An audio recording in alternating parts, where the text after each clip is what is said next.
This is the Rawson Impala 5, and for those of you who are familiar with the Impala 5 is a new board for 2012, and drawing off a lot of what made the Impala one of the best boards that Pat Rawson has ever made, and a bestseller here at REAL, and just improving on a board that was already great and making it better. So if you're looking at this board and you're already familiar with the Impala did really well because it had some more foam up forward here, also in the thickness, like right under your chest it has more foam.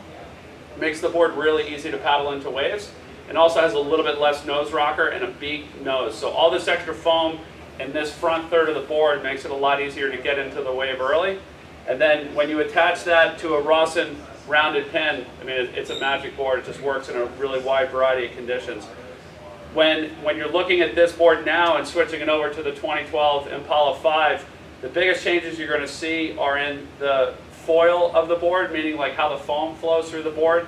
The tail is a lot thinner, so if you look for the back third of the board, the tail section is a lot thinner now.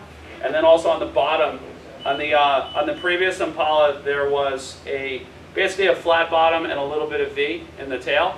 On this board, you have a beveled rail. You have basically rail planes out here that bevel off, and then you have a double concave running down through the middle through the 5-fin cluster. So what that does is it actually trims foam off the rail from the bottom. So if you look at a 6.4 to a 6.4 or a 6.0 to a 6.0 last year to this year, you're going to notice that this year's boards are thinner on the rail, and it's not because they're taking foam off the top, it's actually sucking the foam off the bottom.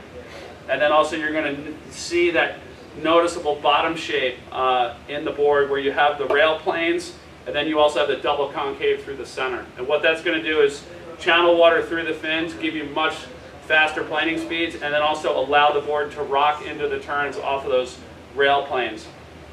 This year's boards also have a 5-fin cluster, so you're able to set the board up either standard tri or quad fin. Those are going to be the optimal setups. You can also set it up with a twin plus a small trailer as well, or just a standard twin. The best setups are going to be standard tri or quad, just because of the way that the fin cluster is arranged, but you still can do a twin plus trailer or just a twin by itself.